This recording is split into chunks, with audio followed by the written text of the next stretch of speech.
Prayer कौन करेंगे?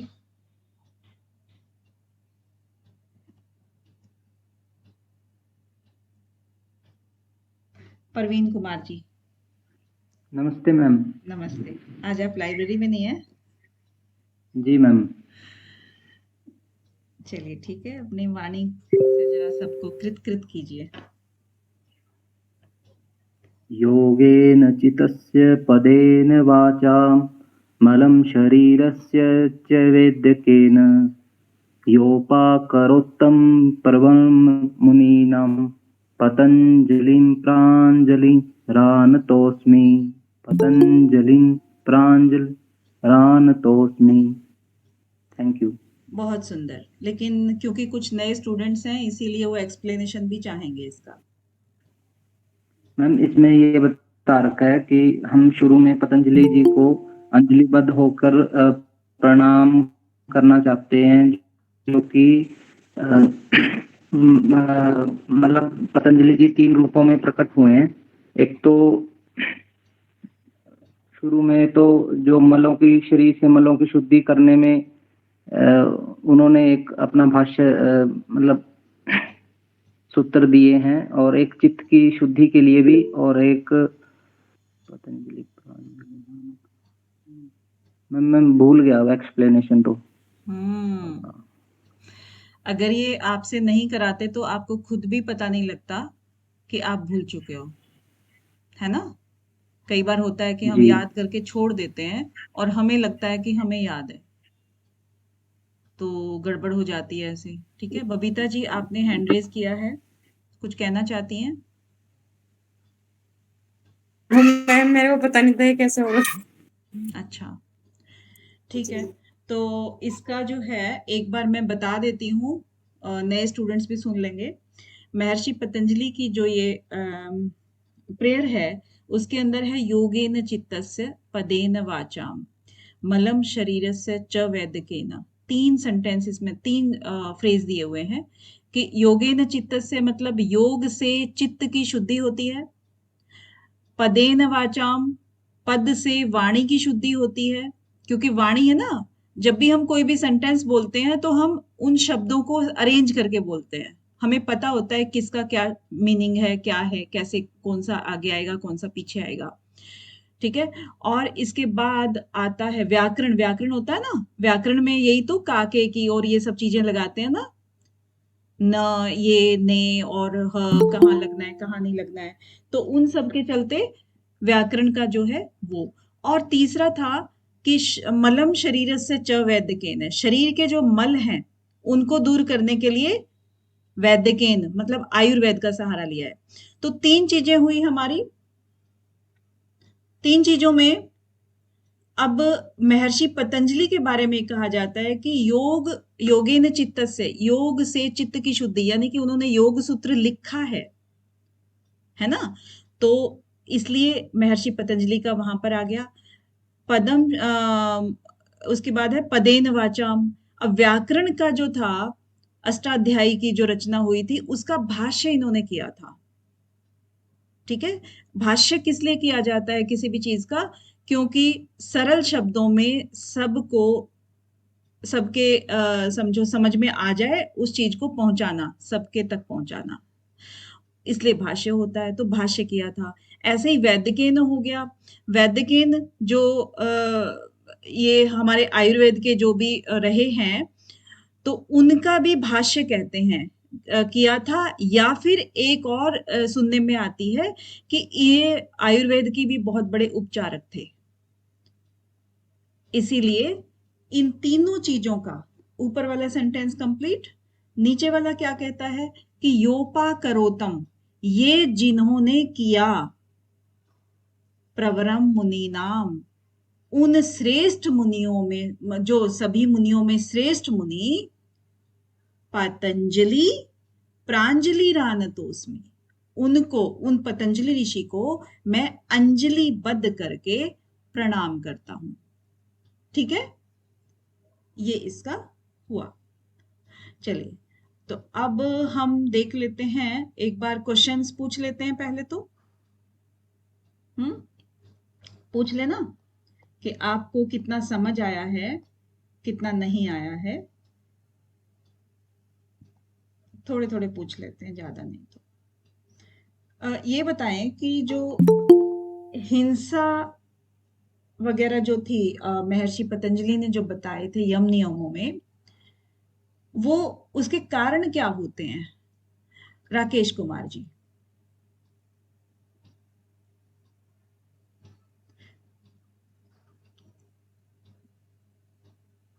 कौशिल्या जी।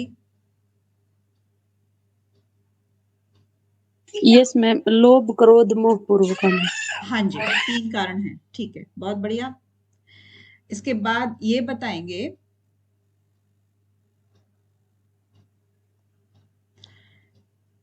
अ, पूर्व जन्मों का ज्ञान कैसे आता है, किस नियम का पालन करने से आता है? अंशिका पांडे जी।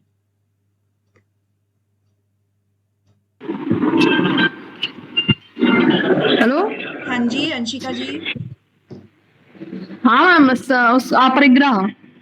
वेरी नाइस, बहुत बढ़िया। और शरीर और इंद्रियों की शुद्धि किससे होती है?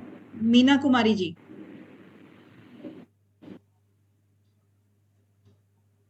स्वाध्याय से मैम। स्वाध्याय से होती है। नो नहीं, सॉरी मैम, तब से। हाँ जी, बिल्कुल, तप से होती है। और कंचन तिवारी जी, आप बताएंगे कि तत्तो द्वंद्वानभिघातः, ये किसके बारे में, ये किसका लाभ है?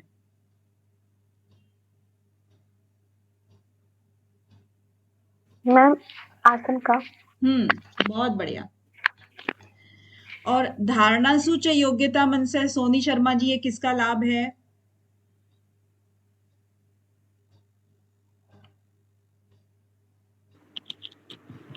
मैडम प्राणायाम का। हाँ जी, बिल्कुल प्राणायाम का है। अच्छा, परवीन कुमार जी, आप वैसे पहले कर चुके हैं थोड़ा सा, तो प्रत्याहार की परिभाषा बता सकते हैं क्या? प्रत्याहार की परिभाषा सविषय असंप्रमोश स्वरूप सविषय असंप्रमोश दिवेंद्रियाणाम प्रत्याहार। हाँ, काफी कुछ आपने ठीक बताई है, लेकिन बीच में जो एक मेन शब्द है उसको मिस कर दिया है। हालांकि हर शब्द इसमें मेन होता है, हम ये कह ही नहीं सकते हैं कि ये मेन नहीं है, वो मेन, क्योंकि इन्होंने जहां पर मेन करना था या बार बार चीजों को यूज नहीं करना था, वहां पे छोटे छोटे शब्द दे दिए, ततः, ततो, ये सब चीजें, क्योंकि उनको रिलेट करना होता है किसी दूसरी चीज से। तो यहाँ पर ये कह रहे हैं कि स्व विषय असंप्रयोगे, अब आपने जो छोड़ा था चित्तस्य, स्वरूपानुकार इव इंद्रियाणाम प्रत्याहार। ठीक है, क्योंकि चित्त का जो स्वरूप है ना, जो चित्त सोचेगा उसी के अनुरूप ही इंद्रियां बिहेव करने लग जाएंगी। जब हम उनके जो खुद के विषय थे इंद्रियों के, उनसे हम उनको हटा लेंगे, तो फिर वो चित्त जो भी सोचेगा उसी के अनुरूप वो व्यवहार करने लगती हैं। ठीक है।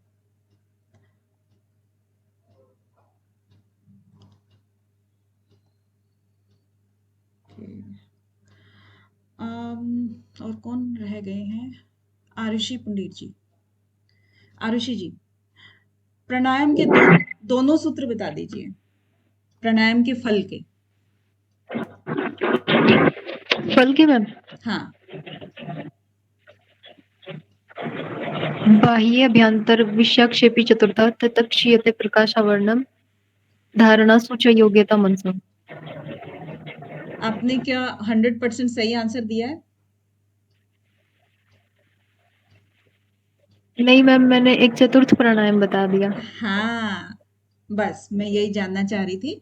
आपको पता है कि आपने जितना प्रश्न पूछा था उससे ज्यादा आंसर दिया है, और ऑब्जेक्टिव्स में ज्यादा की जरूरत नहीं होती है, ना कम की जरूरत होती है ना ज्यादा की होती है। जी मैम। Very good. बस पता हो आपको, वो मायने रखता है। अच्छा, यम नियम में बाधा जब आती है तो क्या करना चाहिए धर्मेंद्र जी? क्या मैम?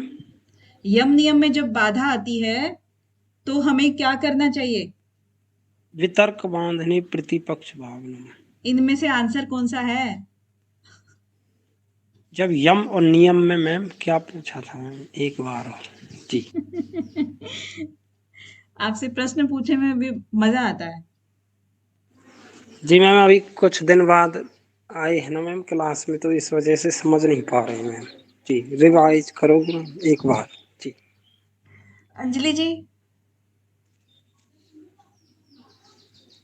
जी मैम, मेरे कोटे का था क्वेश्चन मैम, मैं अभी भी सोच सकता हूँ जी। आप सोचते रहिए, तब तक अंजलि जी आंसर देंगी। हाँ जी अंजलि जी। मैम वितर्क बांधने प्रतिपक्ष भावना। हाँ, अभी सेम चीज तो धर्मेंद्र जी ने बताई थी। हमने तो ये पूछा कि यम नियम में बाधा पड़ने पर किसकी भावना करनी चाहिए। की भावना मैम। मतलब एक शब्द में अगर उत्तर देना हो आपको,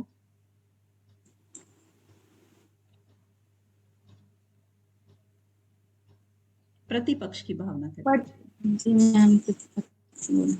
ठीक है, चलिए।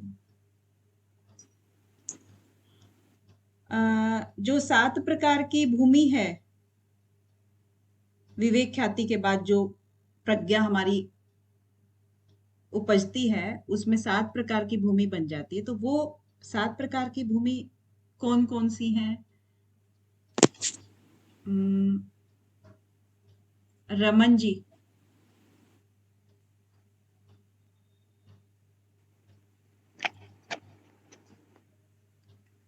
मैम मैं एक बार पीछे के रिवाइज नहीं हुए हैं मेरे से।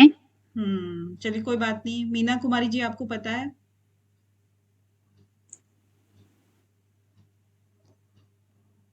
जी मैम, हम्म ये शून्यावस्था। हाँ, मैम सूत्र बताना है क्या? सूत्र नहीं बताना है। सूत्र में तो इसका आंसर है ही नहीं। हाँ मैम, ये शून्यावस्था है। शून्यावस्था, प्राप्य अवस्था, हाँ चिकित्सा बिल्कुल, शून्य अवस्था, पकड़ गए पकड़ गए। चित्त की अवस्था, गुणलीनता और आत्म स्थिति। हाँ, आप पढ़ के बता रही हैं, ये भी पता लग गया है। मैम हमको याद था। अच्छा, चलिए बहुत बढ़िया। सिर्फ ये है कि 7 प्रकार की प्रांत भूमि में आपकी 4 प्रकार की जो है वो कार्य विमुक्त अवस्था होती है, और 3 प्रकार की जो है वो चित्त विमुक्त विमुक्त अवस्था होती है। यानी कि कार्य करने के द्वारा हम 4 प्रकार के कार्य कर चुके होते हैं, और चित्त का जो कार्य है सोचने का और भी सूक्ष्म तरीके से, वो 3 प्रकार का कार्य होता है। तो मिला करके वो 7 प्रकार की प्रांत भूमि बन जाती है। ठीक है, तो अभी हम स्क्रीन शेयर कर लेते हैं, जिसको जो भी प्रॉब्लम हो। हाँ जी रमन जी और बबीता जी, आपका हैंड रेज है। आपको कुछ पूछना है क्या, या ऐसे ही हो गया है? ऐसे ही लग गया मैम, कुछ नहीं पूछना। ठीक है, तो आपका स्क्रीन आ चुका होगा, आ चुका है ना? तो हम देख लेते हैं इनको। रिकैप का रिकैप होगा, और साइड बाय साइड हमारा काम होगा इसको एक दूसरे से रिलेट करना, सूत्रों को। ठीक है, तो यहां पर जो बात कर रहे थे हम, कि महर्षि पतंजलि ने मोटे मोटे तरीके से 3 तरह के योगियों के लिए 3 उपाय बताए। वैसे तो बहुत सारे उपाय बताए हैं, लेकिन मोटे तरीके से एक बताया है उत्तम प्रकार की साधकों के लिए। कौन सा बताया है? आप बोलते जाएंगे, है ना? कौन सा बताया है उत्तम प्रकार के साधकों के लिए? अभ्यास और वैराग्य मैम। वाह, वेरी नाइस। अभ्यास और वैराग्य, ये हो गया अभ्यास और वैराग्य। दूसरा कौन सा उपाय बताया था? क्रिया योग। क्रिया योग। अब देखिए, अभ्यास और वैराग्य हम पहले पाद में कर चुके हैं सारा, ठीक है। अब ये सेकंड वाला जो है मध्यम प्रकृति के साधकों के लिए, ये हम करेंगे योग सूत्र के साधन पाद में, ये यहाँ पे बताया गया है। क्रिया योग के अंतर्गत देखो, क्योंकि स्टार्ट ही यहाँ पे क्रिया योग से हो रहा है। पहली बात ये थोड़ा सा ध्यान देंगे कि हमारा क्रिया योग जो है साधन पाद से पहला ही सूत्र है, तप स्वाध्याय ईश्वर प्रणिधानानि क्रिया योग। ठीक है, 3 चीजें इसमें आ रही है और इसका फल आगे बता दिया गया है।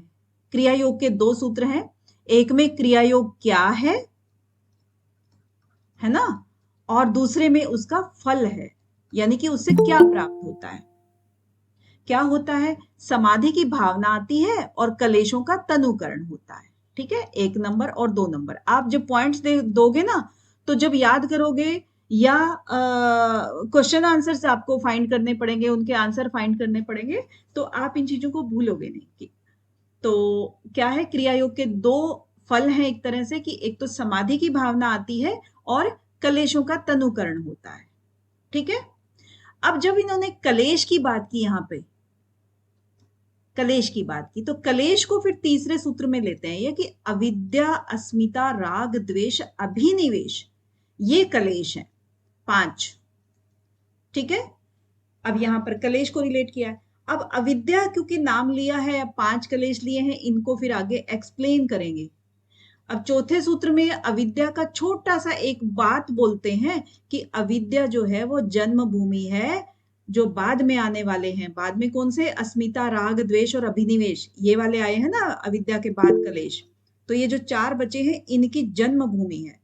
और यहां से स्टार्ट करते हैं कि प्रसुप्त तनु विच्छिन्न उदाहरण, और इनकी कलेशों की 4 अवस्थाएं बताई हैं। एक तो प्रसुप्त होती हैं, तनु, विच्छिन्न और उदार, 4 अवस्थाएं हो गई। ठीक है, अब इसको अच्छे से एक्सप्लेन करते हैं कि अविद्या को किस तरह से एक्सप्लेन करते हैं। अनित्य अशुचि दुख अनात्मसु नित्य शुचि सुख आत्म ख्यातिर अविद्या। अब यहाँ पर मैम ये प्रसुप्त तनु विच्छिन्न उदाहरण, ये क्या अविद्या के क्षेत्र हैं? नहीं, अवस्थाएं हैं उसकी, अवस्थाएं हम कहेंगे। अवस्थाएं जैसे ये कलेश जितने भी होते हैं, अविद्या हो गई, मान लीजिए 5 कलेश है ना हमारे, अविद्या है। अविद्या में कोई तो अविद्या किसी की प्रसुप्त होती है, किसी की छोटी कम थोड़ी सी होती है, किसी की बिखरी हुई होती है, किसी की उदार होती है। इसी तरह से अस्मिता के बारे में, इसी तरह से राग के बारे में, द्वेष के बारे में, अभिनिवेश के बारे में। तो इनकी 4 प्रकार की स्थितियां होती हैं हमारे सभी प्राणियों के अंदर। कोई तो सोई हुई अवस्था में रहती है, यानी कि किसी को पता ही नहीं होता कि हमारे अंदर ये चीज है। ठीक है, राग है, मान लीजिए आप राग की बात करें या द्वेष की बात करें, तो हमें ये तो लगता है कि इस प्राणी में द्वेष नहीं है, तो वो सोई हुई अवस्था में, उसमें हो सकता है उसकी जिंदगी में कभी कोई ऐसी चीज आ जाए जबकि उसका द्वेष जो है ना वो उजागर हो जाए या प्रकट हो जाए या जन्म ले ले। जन्म तो नहीं, जन्म तो ऑलरेडी है क्योंकि वो सोई हुई अवस्था में है। और तनु, अब यहाँ पर हम थोड़ा सा, अगर आप सारे बड़े हैं तो एक एग्जाम्पल हम ये ले सकते हैं जो सभी को मालूम है, जैसे कि जो प्रजनन क्षमता होती है, जाहिर सी बात है कि बच्चों में भी वो चीजें सब होती हैं, लेकिन वो सोई हुई अवस्था में होती हैं, वो विचार उनके अंदर नहीं होते हैं, तो वो सोई हुई अवस्था में होते हैं। बीज तो है उनके अंदर, लेकिन वो प्रसुप्त हैं। तनु छोटे से थोड़े उसमें, फिर विच्छिन्न, मतलब इसी तरह से ये अवस्थाएं होती हैं जो कि सभी के अंदर होती हैं। अब अनित्य अशुचि दुख अनात्मसु, अब इसमें अविद्या को पूरी तरह से एक्सप्लेन किया है। अगर हम कहें कि अविद्या की परिभाषा ये है, तो इसमें कोई बड़ी बात नहीं है। तो अनित्य यानी कि जो चीज नित्य नहीं है उसको हम नित्य मान लेते हैं। अब यहां से हमें इसको मिलान करना है, ये क्वेश्चंस आते हैं ना कई बार मिलान करने में। तो अनित्य को हम नित्य समझ लें, असुचि को हम सुचि समझ लें, दुख को हम सुख समझ लें, और अनात्म को हम आत्म समझ लें मतलब ख्यातिर समझ लें, तो उसको अविद्या कहते हैं। ठीक है, अब ये मिलान करने में भी आ सकता है, हालांकि बहुत आसान है ये वाला, कम ही बनते हैं, क्योंकि आपको बताया इसलिए है कि जो सूत्र लंबा लगता है ना ये आपको, तो वो लंबा नहीं लगेगा, क्योंकि 4 ही शब्द हैं इसके अंदर। इन चारों को आप ऑपोजिट कर दो पॉजिटिव सेंस में, उसके बाद ख्यातिर अविद्या, बस हो गया याद। इसके बाद अविद्या के बाद क्या आता है? अस्मिता, है ना? दृक् दर्शन शक्ति और एकात्मतीव अस्मिता। ठीक है, सुखानुशयी रागः, दुखानुशयी द्वेषः। राग द्वेष हो गए, ये राग हो गया, ये द्वेष हो गया, अब ये अभिनिवेश हो गया। तो इसी तरह से हमने कलेशों को क्या किया? एक्सप्लेन कर दिया है 9 सूत्र तक, देखिएगा। और हर कलर जो है ना अपने आप में एक चीज को ही दिखाता है। अब जब कलेशों को कर दिया है, कलेशों की बात कर दी है, या हम इनके पॉइंट्स भी बना सकते हैं धीरे धीरे कि हमें कम पॉइंट्स में और सारे सूत्र, जैसे सबसे पहले हम पॉइंट बना दिया, मान लो हमने क्रिया योग, है ना? उसके बाद क्रिया योग के बाद इसका फल आ गया, फल के बाद हमारा आ गया कलेश, क्योंकि कलेशों की बात करेंगे ना, कलेश आ गया। अब कलेशों को एक्सप्लेन करने के बाद फिर चौथे नंबर पे, ये हम ना शॉर्ट पॉइंट्स बना रहे हैं ताकि आपको याद करने में इजी रहे कि हमने ये पॉइंट्स एक्सप्लेन करने हैं 1 बाय 1।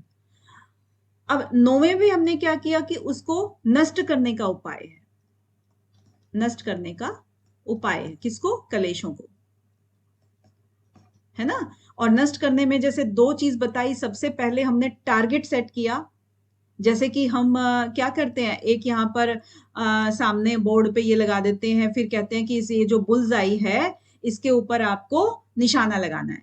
तो सबसे पहले टारगेट दिखा दिया आपको, टारगेट दिखाया प्रतिप्रसव, ठीक है? उसके बाद आपको वहां पर निशाना लगाना है ध्यान से।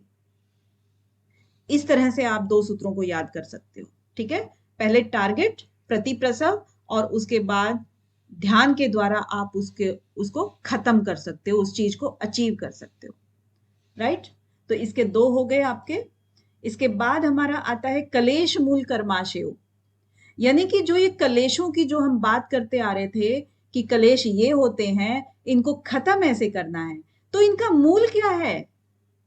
लास्ट में फिर ये यहाँ पर कलेशों का मूल, यानी कि ये कहेंगे कि इनका क्यों होते हैं कलेश, तो इनका कलेश मूल आप कह सकते हो कि यहाँ पे कलेश मूल हो गया, ठीक है? कलेश मूल हो गया। अब कलेश मूल के बाद कहते हैं कि इसके जो कलेश मूल, इन्होंने क्या बताया आंसर? कर्माशय बता दिया ना, कलेश मूल का आंसर इन्होंने कर्माशय बताया, तो आपको थोड़ा सा याद भी हो जाएगा। कर्माशय के बाद फिर आगे कहते हैं कि कर्माशय जब तक रहेगा, विपाक करता रहेगा, जातिरायुभ होगा, ठीक है? ये जो कलेश मूल कर्माशय, दृष्टादृश्य जन्म वेदनीय सती मूले, उसका जब तक मूल रहेगा कर्माशय का, तब तक वो फल देता रहेगा। किस किस रूप में? जाति के रूप में, आयु के रूप में और भोग के रूप में, ठीक है? तो वो कलेश का जो मूल, यानी कि कर्माशय जो है, कर्माशय जब तक रहेगा तब तक वो फल देता रहेगा, ठीक है? फल देता है जब तक कर्माशय है। इसके बाद हमारा और कैसे कैसे फल देगा 14वें में, कि वो सुख और दुख वाले फल देगा, क्योंकि जैसे कर्म आपने किए हैं, पुण्य कर्म किए हैं तो आपको खुशी मिलेगी, और अपुण्य किए हैं तो आपको दुख मिलेगा, परिताप मिलेगा, ठीक है? अब यहाँ 14 सूत्र तक आप एक कॉलम बना लीजिए कि आपका फर्स्ट 14 सूत्र जो हैं वो एक बार में आप याद करेंगे। उसके बाद 27 जो है 14 to 27, 15 to 27 आप दूसरी बार में याद करेंगे, ठीक है? तो इस तरीके से आप कॉलम बनाएंगे तो आपको इजी हो जाएगा। फिर हमारा आता है कि दुख के बारे में अब बात करेंगे। हेम दुख पहले परिणाम ताप, क्योंकि दुख को ये बता रहे हैं कि दुख महर्षि पतंजलि ने कितने बताए हैं, ठीक है? परिणाम, ताप और संस्कार, ये 3 प्रकार के दुख बताए हैं, और ये इनके जो गुण वृत्ति विरोधाच, ये जो सारे गुण होते हैं सत्व रजतम, इनकी जो वृत्ति होती है वो एक दूसरे के विरोध ही होती है, एक दूसरे के विपरीत इनका नेचर होता है। और ये दुख जो है सभी विवेकी जन के लिए सारे दुख ही हैं, चाहे वो सुखी हो, चाहे वो दुखी हो, चाहे कोई भी हो। अब यहाँ पर गुणों की चर्चा क्यों कर दी इन्होंने? क्योंकि परिणाम, ताप, संस्कार है, ये दुख की बात कर रहे हैं।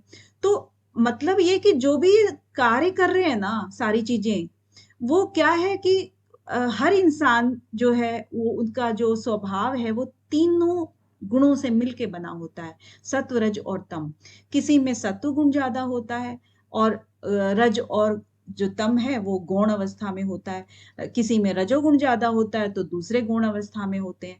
कोई सारा ही तमोगुणी होता है लेकिन उसमें ऐसा नहीं है कि वो कभी लाइफ में कभी पॉजिटिव सोचेगा ही नहीं या कभी उसको अच्छा ख्याल ही नहीं आएगा, तो वो सत्वरज भी होता है उसके अंदर और वो भी रजोगुण भी होता है। तो लेकिन कोई एक प्राइम पोजीशन पे होता है, दूसरे उस पे गुण में होते हैं। ठीक है, तो इस तरीके से गुणों की बात करते हैं, क्योंकि मनुष्य जो है व्यवहार करता है तो गुणों के अकॉर्डिंग ही करता है, उसी के अनुसार दुख जो है वो बंट जाते हैं। लेकिन चाहे वो सात्विक प्रवृत्ति का भी हो, वो भी जो है दुख ही माना गया है विवेकी जन के लिए। तो यहां पर क्या कह रहे हैं, आगे हम दुख की बात करते हैं। 6 के बाद 7वें नंबर पे हमें स्टार्ट करना है दुख। अब दुख के लिए देखो कितने सारे सूत्र हैं, सारे के सारे दुख के ही आगे कि हेयम दुखम अनागतम, दुख त्यागने योग्य कौन सा है, आने वाला दुख है, यानी कि भविष्य का दुख है। ठीक है, और दुख का हेतु क्या है। देखिए ये जो है ना 4 सूत्र आपको एकदम से याद करने हैं, एक 16, 17 और आगे जो एक दिया हुआ है आपका 25 और 26। ये आप नोट कर लें कि 16, 17 और 25 और 26 ये वाले सूत्र आपके हैं किसके, हे हेतु हान हानोपाय, चतुर्व्याध से रिलेटेड ये सूत्र हैं आपके। ठीक है, तो दृष्टा और दृश्य का जो संयोग होता है वो हे हेतु होता है। और इसके बाद दृष्टा और दृश्य की, क्योंकि हम रिलेट करते आ रहे हैं ना, तो आप देखना कि जब यहाँ पर हेयम दुखम अनागतम था कि आने वाला दुख जो है वो हे है, त्यागने योग्य है। अब यहाँ पर क्या क्या बात की, हे की बात की। हे को ही आगे कहते हैं कि इसका हेतु क्या है, इसका कारण क्या है। कारण क्या है, दृष्टा और दृश्य का संयोग जो है वो इसका कारण है। ठीक है, अब दृष्टा और दृश्य का नाम ले दिया तो अब दृष्टा दृश्य को भी इनको एक्सप्लेन करना पड़ेगा, इसको भी। अब यहाँ पर पहले इसको कर लेते हैं एक्सप्लेन, दृश्य को महर्षि पतंजलि, बाद में दृष्टा को करते हैं। तो दृश्य को एक्सप्लेन करते हैं तो 2 सूत्रों में करते हैं। प्रकाश क्रिया स्थितिशीलम भूतेन्द्रियात्मकम भोग अपवर्गार्थम दृश्यम। प्रकृति की व्याख्या है, देखिए दृश्य का मतलब क्या होता है, प्रकृति है ना। और इसको कह दिया कि 3 स्थितियां 3 स्वभाव वाली है, प्रकाश यानी सत्वरजतम वाली है, और ये भूत पंचभूत से बनी हुई है, और इंद्रियां भी इसके अंदर होती हैं जो कि भोग कराती हैं और अपवर्ग कराती हैं। इसके बाद है कि पूरी प्रकृति को इन्होंने हिस्सों में बांट दिया 4, विशेष अविशेष लिंग मात्र अलिंगानी गुण परवाणी। अब प्रकृति को बिल्कुल बारीकी से इन्होंने समझा दिया है कि प्रकृति किसको कह रहे हैं। ठीक है, इसका स्वभाव कैसा है ऊपर बता दिया, और इसके अंदर शामिल क्या क्या है, और इसके बाद फिर इसको पूरे अच्छे से एंड तक, शुरुआत से लेके आखिर तक इन्होंने बांट दिया इसमें।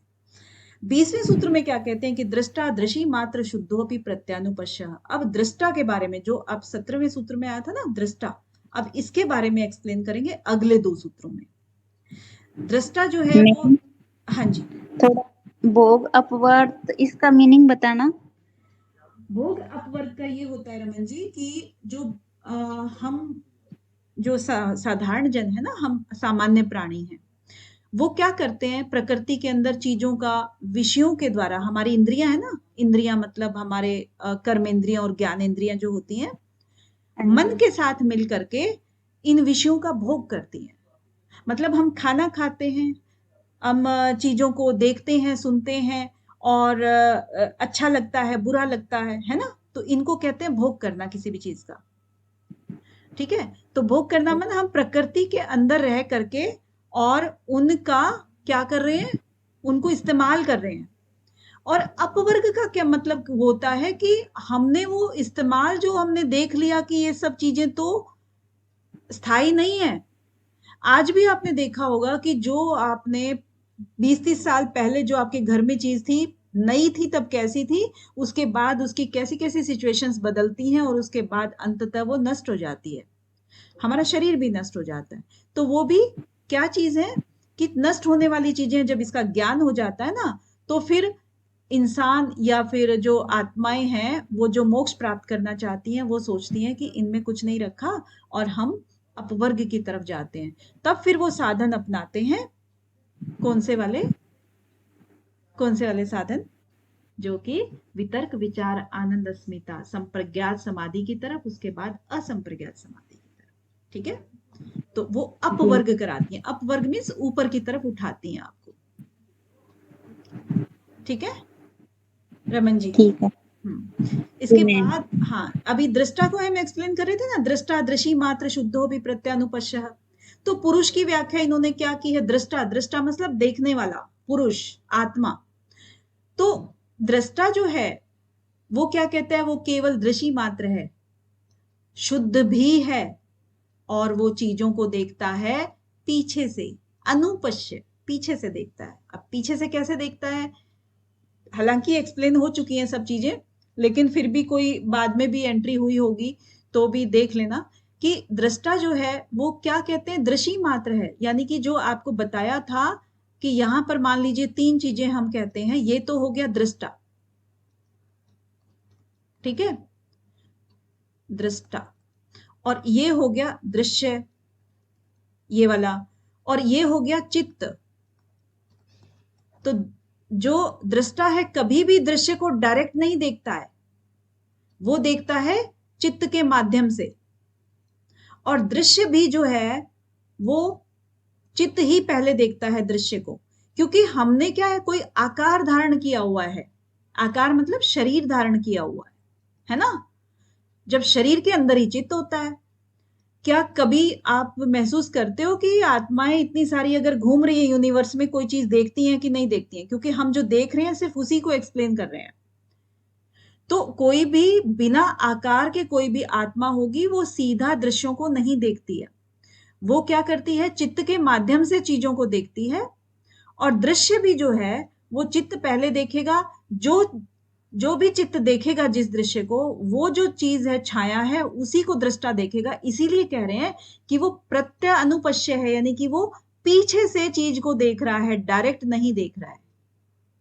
इसका कहने का मतलब ये है। ठीक है, नेक्स्ट सूत्र में क्या कह रहे हैं कि तद अर्थ एव दृश्यस्य आत्मा। अब यहां पर ये क्या है? दृश्य की आत्मा है। इसका मतलब क्या हुआ? तद अर्थ, इसका मतलब हुआ कि दृष्टा जो है वो दृश्य की आत्मा है, यानी कि प्रकृति की आत्मा हो गई।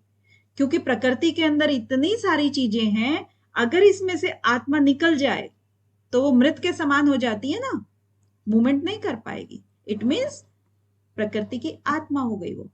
अब 22 वाले सूत्र में देखिए, दृष्टा और दृश्य जो है ना वो दोनों एक्सप्लेन हो चुके हैं यहाँ पर 17वें सूत्र के अकॉर्डिंग। ठीक है, अब दृष्टा दृश्य के बाद आपको इस खाने का कलर अलग दिखाई दे रहा होगा। अब इसमें ये सिंपली ये कह रहे हैं कि प्रकृति का प्रयोजन क्या है, मतलब क्या कर रही है प्रकृति, लोग उससे कैसे फायदा उठा रहे हैं या क्या कर रहे हैं उसके साथ में। तो कृतार्थम, जो अभी शुरू में हमने कहा कि परवीन जी आप अपनी वाणी से कृत कृत कर दीजिए। ठीक है, तो वो कृत कृत क्या है कि यानी कि मतलब सबको एकदम से एकदम कोई क्वेश्चन ना रहे कि आप ऐसा कुछ सुना दीजिए, ऐसा कुछ कह दीजिए कि सभी जिज्ञासाएं शांत हो जाएं। तो जिनकी जिज्ञासाएं सब शांत हो चुकी हैं उनको कृतार्थ बोलते हैं। तो कृतार्थ यानी कि जिज्ञासा किसी में है ही नहीं, विषयों का भोग नहीं करना है, जो करना था कर लिया, जो जानना था जान लिया, और जो देखना था देख लिया। वो सब करते करते वो इतना ज्यादा कृतार्थ हो गए हैं कि उनके लिए जो प्रकृति है वो नष्ट हुए के बराबर है। उनके लिए प्रकृति नष्ट हो गई है। और अनष्ट किसके लिए नष्ट नहीं हुई है? जो हम जैसे साधारण जन हैं, जो अभी भी विषयों का भोग कर रहे हैं। और विषयों का भोग करते करते यदि हम में विवेक ज्ञान जागृत हो गया तो हम भी उस कृतार्थ वाले रास्ते पर चल पड़ेंगे। ठीक है, तो ये प्रकृति के माध्यम से ही होता है भोग और अपवर्ग। ये दूसरे शब्दों में ऊपर कहा था ना, भोग और अपवर्ग, ये वही चीज यहां पर कह रहे हैं दूसरे शब्दों में। ठीक है, 23 वाले में फिर देखिएगा आगे, 23 में क्या कह रहे हैं कि स्वस्वामी शक्ति और स्वरूप उपलब्धि हेतु संयोग, यानी कि जो संयोग है इनका वो किस लिए होता है? अभी यहाँ इन्होंने कहा ना कि कृतार्थ के लिए तो नष्ट हो गई और जनसाधारण के लिए अनष्ट है, ठीक है ना। अब कैसे संयोग होता क्यों है इनका? क्योंकि ये इसी से रिलेटेड बात है। ये जैसे एक कहानी कोई सुनाते हैं ना, तो कोई क्वेश्चन जैसे आता है कि भाई आप ये कह रहे हो कि कृतार्थ के लिए नष्ट हो गई और साधारण जन के लिए अभी बनी हुई है प्रकृति, तो ऐसा कैसे होता है, क्यों होता है? फिर इसी का लगभग आंसर दे रहे हैं कि जो इनका संयोग होता है ना प्रकृति और पुरुष का, प्रकृति और पुरुष का जब संयोग होता है तो वो किस लिए होता है? स्वरूप की उपलब्धि के लिए। यानी कि स्व का मतलब यहां पर बोला था ना, यहां पर स्व का मतलब क्या है? प्रकृति से रिलेटेड है। यहां पर स्व का मतलब आमतौर पे अगर कोई कहे तो पुरुष बताएगा कोई भी, क्योंकि प्रकृति आगे क्या लगा है? स्वामी। प्रकृति का जो स्वामी है वो अपनी उपलब्धि, अपने खुद के रूप की उपलब्धि के लिए ही संयोग करता है प्रकृति से, ये कहने का मतलब है इनका, ठीक है। आगे और इनका जो संयोग होता है, अब देखिए एक बात से दूसरी बात निकल के आ रही है सामने। उनका जो संयोग होता है वो किसके कारण होता है? अविद्या के कारण होता है। संयोग ही तो करेंगे जब हमारा विषयों से संयोग होगा, इंद्रियों का जब विषयों से संयोग होगा और हम उस चीज को नित्य मान बैठेंगे तो अविद्या के कारण ही तो हुआ वो। तो उसका हेतु क्या है? हेतु का मतलब देखिए बार बार हेतु शब्द यूज हो रहा है और इसका आप अच्छे से रट दीजिए कि हेतु का मतलब हिंदी में कारण होता है, ठीक है। तो तस्य हेतुर अविद्या, इसका जो कारण है वो अविद्या है। फिर है तद अभावात संयोगा अभावो हानम तदृश्य कैवल्यम। अब इसके दो सूत्र सामने अब आ रहे हैं, कौन कौन से? अब यहां पर एक बार अपडेट कर लेते हैं उसको 24 तक। तस्य हेतुर विद्या मतलब उसके बाद हम क्या कहेंगे? यहाँ पे जो हमने लिस्ट बनाई थी, दुख और दुख को खत्म करने के उपाय थे सारे के सारे ना। प्रकृति और पुरुष का इसमें आ गया है। आप अपने तरीके से बना सकते हो, ये तो जल्दी जल्दी जैसे भी कर रहे हैं, दुख और इसके बाद हम नेक्स्ट पॉइंट क्या कर लेंगे? आप सजेस्ट करो। प्रकृति पुरुष की व्याख्या हो जाएगी, है ना? आपको थोड़ा सा इजी रहेगा ना, प्रकृति पुरुष की व्याख्या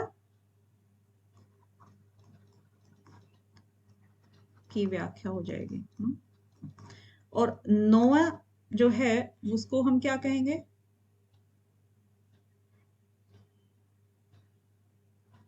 चलिए उसका हो गया तद अभावात, अविद्या का अभाव। हाँ, हे हेतु हान हानोपाय, ये भी आप अच्छे से देख लेना, है ना।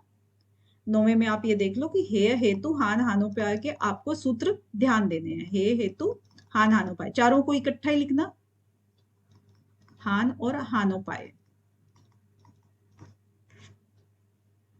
तो हान क्या चीज है? मतलब दुखों से मुक्ति जो होती है वो कैसे होती है? कि तद अभावात, जब उस अविद्या का अभाव हो जाता है, तद। हम इससे पहले वाले सूत्र में किसकी बात कर रहे थे? अविद्या की बात कर रहे थे। तो जब उसका तद यहां उसी के लिए आया है। अविद्या का जब अभाव हो जाएगा तो संयोग का भी अभाव हो जाएगा और इससे दुखों से मुक्त कौन हो जाएगा? दृष्टा, और वो कैवल्य को प्राप्त हो जाएगा। अब इससे कैवल्य को प्राप्त तो जब हो जाएगा तो उससे क्या होगा? मतलब प्राप्ति की तरफ चल पड़ेगा। हाँ, दुखों से मुक्ति हो जाएगी तो उसको फिर विवेक ख्याति अविप्लवा हानुपाय, जो उसकी विवेक ख्याति है, जो उसकी बुद्धि है, प्रज्ञा है, जो जागृत हुई, वो अविप्लवा हो जाएगी, अनिश्चल हो जाएगी। यानी कि वो उसमें कोई हलचल नहीं रहेगी, कि वितर्क नहीं उठेंगे, विचार दूसरे नहीं आएंगे, ठीक है ना। तो वो उसका हानोपाय है।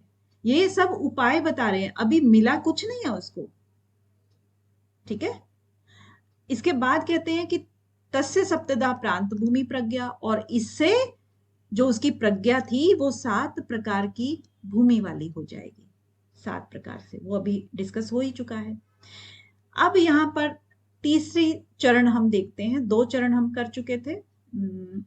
यहाँ पर तीसरा चरण यहाँ से स्टार्ट होता है 28 वाले सूत्र से। ठीक है, 28 से कितना आएगा वो देखते हैं। अब यहाँ पर 10वें नंबर पे आप अष्टांग योग कर सकते हो, अष्टांग। तो अष्टांग में अब देखिए 28 में योगा अनुष्ठानाद अशुद्धि क्षय ज्ञान दीप्तिरा विवेक ख्याते, कि विवेक ज्ञान की प्राप्ति के लिए उपाय बताए हैं योगों के अंगों का अनुष्ठान करना। अब योग अंग क्या है, सभी को मालूम है, यम नियम आसन प्राणायाम प्रत्याहार धारणा ध्यान समाधि अष्टौ अंगानि। ठीक है, अब यहाँ पर जो यम है, एक एक को ये भी देखा कि यम 5 प्रकार के हैं। 5 प्रकार के यमों में अहिंसा, सत्य, अस्तेय, ब्रह्मचर्य, अपरिग्रह यमा।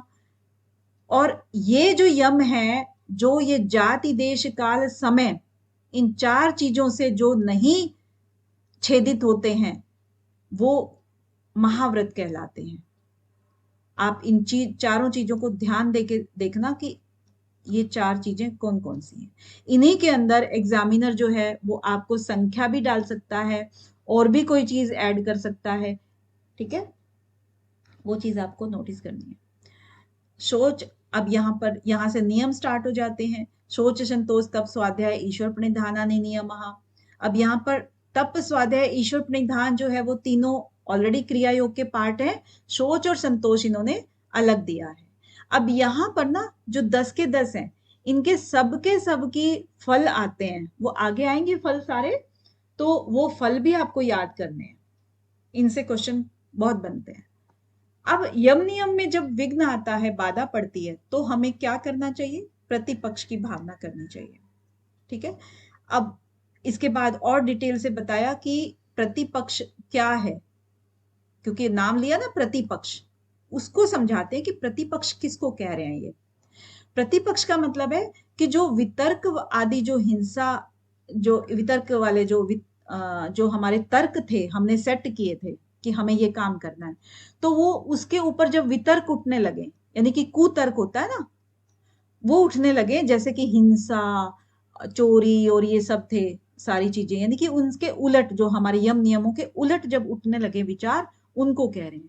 और वो कैसे उठते हैं, उनके कारण कैसे उठते हैं, कृतकारित अनुमोदिता। उनको हम 3 प्रकार से करते हैं, या तो हम खुद करते हैं, या करवाते हैं, या हम न करते हैं न कराते हैं, सिर्फ अनुमोदित करते हैं। और वो उनके पीछे रीजन क्या होता है ये सब करने का, लोभ क्रोध मोह पूर्व का। और वो 3 प्रकार से होते हैं, 3 स्टेजेस में, मृदु मध्य अधिमात्रा। और ये क्या फल देते हैं, दुख अज्ञान अनंत फला। वो दुख देने वाले होते हैं, अज्ञानता को पैदा करते हैं, और अनंत फल दुख देने वाले होते हैं। इसको प्रतिपक्ष की भावना बोलते हैं।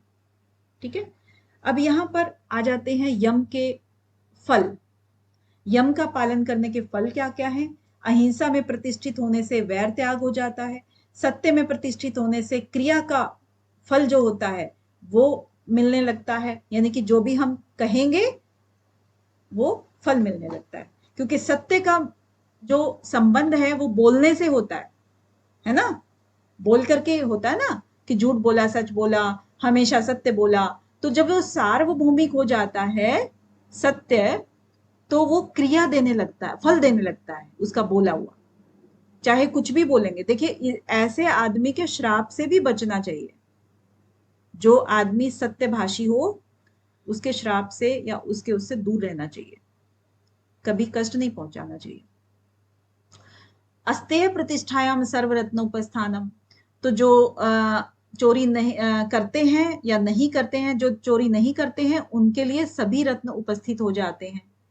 और ब्रह्मचर्य से वीर्य लाभ होता है। अपरिग्रह से हमें जन्मों का ज्ञान हो जाता है, आने वाले जन्मों का, या जन्म कथनता जो भी है, कि हमारे अगले पिछले जन्म जो है, जन्म से संबंधित चीजें हैं, उनका ज्ञान हो जाता है। इसके बाद हमारे नियम आते हैं। नियम के अंतर्गत हमारे 2 सूत्र हैं जो कि सोच से संबंधित है। ये तो है बाहरी सोच से, बाह्य सोच जो हो गया, ये आंतरिक सोच से रिलेटेड हो गया। ठीक है, 2 सूत्र हमारे इससे बने। इसके बाद अगला जो है नियम है संतोष, है ना। सोच के बाद संतोष। संतोष जो है अनुत्तम सुख लाभ, सर्वोच्च सुख लाभ देने वाला होता है। ठीक है, और ये क्वेश्चन इनमें बने हुए हैं सब में। फिर आता है, अच्छा इसमें भी देखिए, आंतरिक शुद्धि में आपके ये सीक्वेंस जो है वो मायने रखता है। आपका सीक्वेंस आ सकता है। अब तप की क्या इसने दिया है फल, काय और इंद्रियों की अशुद्धि जो है वो खत्म हो जाती है, उसका क्षय हो जाता है। ठीक है। और इसके बाद स्वाध्याय, स्वाध्याय से हमारे इष्ट देवता हमारे प्रकट हो जाते हैं, सामने आ जाते हैं या उनके दर्शन हो जाते हैं। और ईश्वर प्रणिधान का क्या फल है, समाधि सिद्धि, उनसे समाधि की सिद्धि हो जाती है। फिर आता है हमारा आसन। अब क्योंकि यम और नियम कंप्लीट हो गए हैं, अब आसन आएगा।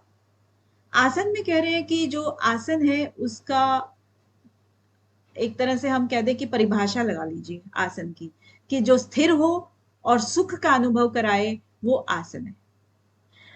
अब जहां पर इसके आगे ही और कंटिन्यू कर रहे हैं कि जहां पर हमारे प्रयत्न यानी कि शैथिल्य हो जाए, प्रयत्न करना हम छोड़ दें, हिलना डुलना छोड़ दें शरीर के द्वारा, शरीर स्थिर हो जाए, उसके बाद अनंत समापत्ति भ्याम, और हमारा जो मन है, चित्त है, वो अनंत की तरफ लग जाए, उसमें भी हमारी कोई हलचल ना हो, उसको आसन बोला है। ठीक है। तो एक तरह से ये 2 सूत्रों में इसकी परिभाषा तकरीबन तकरीबन खत्म होती है। और तीसरे वाले सूत्र में इसका फल बताते हैं। फल क्या कह रहे हैं कि ततो द्वंद अनभिघात, जो ये इसमें पारंगत हो जाता है तो उसको द्वंद जो है सताते नहीं। ठीक है। आगे आता है प्राणायाम की परिभाषा। अब प्राणायाम की परिभाषा में तस्मिन सते श्वास प्रश्वासी और गति विच्छेद प्राणायाम, जहां भी श्वास और प्रश्वास की गति का विच्छेद हो जाएगा उसको हम प्राणायाम, आपको पहचानना भी आना चाहिए। 4 सूत्र अगर आपको दे दिए, उनमें से आपको पूछ लिया कि प्राणायाम की परिभाषा कौन सी है या इसमें प्राणायाम से संबंधित सूत्र कौन सा है, तो आप पहचान जाओगे इसे। ठीक है। इसके बाद प्राणायाम के प्रकार बता दिए हैं अगले 2 सूत्रों में। बाह्य अभ्यंतर स्तंभ वृत्ति, देश काल संख्या भी, अब यहां पर देखने का देश काल संख्या भी, इसमें भी प्रश्न 2-3 तरह से घुमा फिरा के बन सकता है। तो उसमें दीर्घ और सूक्ष्म जो होता है उसको क्या कहते हैं, रेचक, पूरक और कुंभक, 3 तरह से होता है ये, 3 प्रकार का प्राणायाम। और चौथे प्रकार का कौन सा है, विषय आक्षेपी। चौथे प्रकार का प्राणायाम है बाह्य अभ्यंतर विषय आक्षेपी। अब इसके फल बता दिए हैं। ततः क्षीयते प्रकाश आवरणम, कि प्रकाश का जो आवरण है, प्रकाश के ऊपर जो पर्दा पड़ा हुआ था वो क्षीण हो जाता है। किससे, ततः मतलब उस प्राणायाम के अभ्यास से। फिर इससे और क्या एक लाभ होता है, धारणा सूच योग्यता मनसर, और मन में धारणा करने की योग्यता आ जाती है। फिर आता है प्रत्याहार। प्रत्याहार में स्व विषय असंप्रयोगे चित्तस्य स्वरूप अनुकार इव इंद्रियाणाम प्रत्याहार, यानी कि जब स्व विषय जो हमारी इंद्रियां हैं, स्व का मतलब यहां पे क्या हुआ देखिए, स्व का मतलब चेंज हो गया ना, यहां पर स्व का मतलब है इंद्रियां, और वहां पर स्व का मतलब था प्रकृति, और कहीं पर स्व का मतलब होता है पुरुष। वो डिपेंड करता है कि उसके पीछे क्या लगा हुआ है। तो स्व विषय, अब यहां पर इंद्रियों के बारे में बात करें कि जब इंद्रियां अपने विषयों से हट जाती हैं, असंप्रयोग हो जाती हैं, तो वो क्या करती हैं, चित्त का अनुकरण करने लगती हैं। अब क्योंकि इंद्रियों को तो काम करना है, आंखें या तो खोल के देखेंगे हम बाहर की चीजें, या हम आंखें बंद करेंगे तो हम इमेजिन करेंगे, चित्त जैसे जैसे कहेगा हमारी आंखें वो देखेंगी आंखें बंद करके। ठीक है। तो उसका अनुकरण करने लगता है, फिर उसको हम क्या कहते हैं, प्रत्याहार कह देते हैं। और ततः परमावश्यता इंद्रिया नाम, और इससे हमारी इंद्रियां परमवश हो जाती हैं, इसका फल हो गया। अभी किसी को बताइए, किसी को कोई भी डाउट है कहीं पर भी?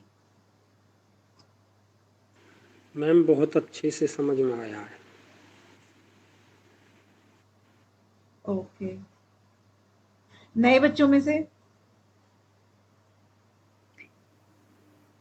अंजलि जी, मैम आपको क्लियर है?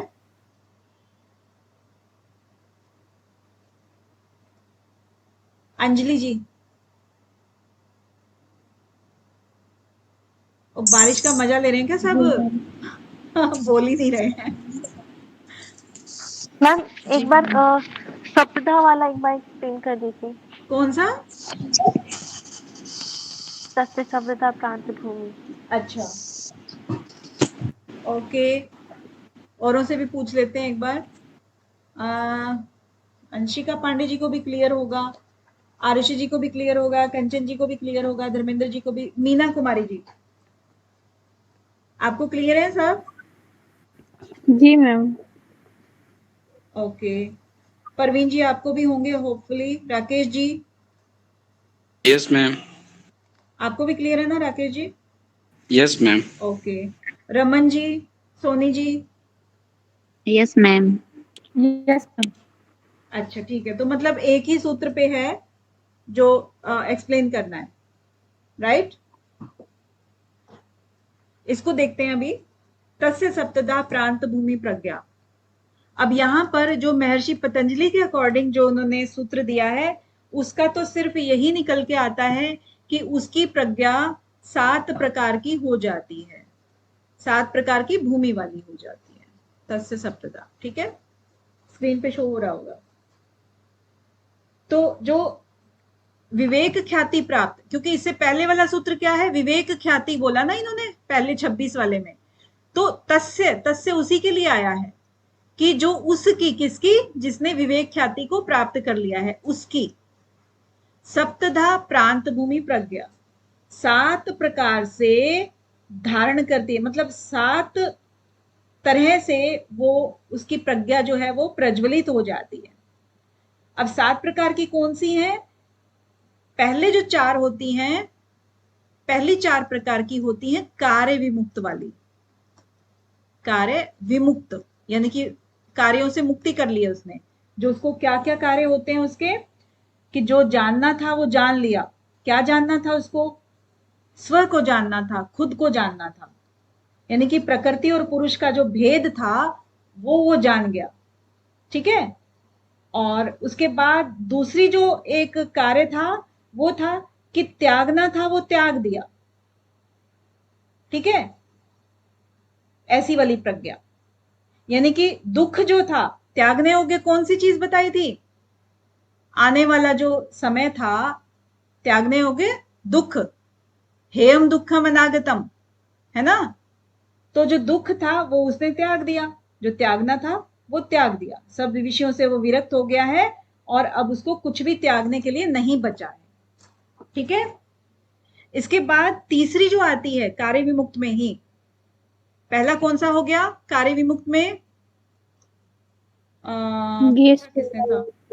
पूछना ही भूल गए, किसने पूछा था? अंजलि जी ने ना। पहले बताइए सबसे पहले कौन सा उसने किया काम? अंजलि जी?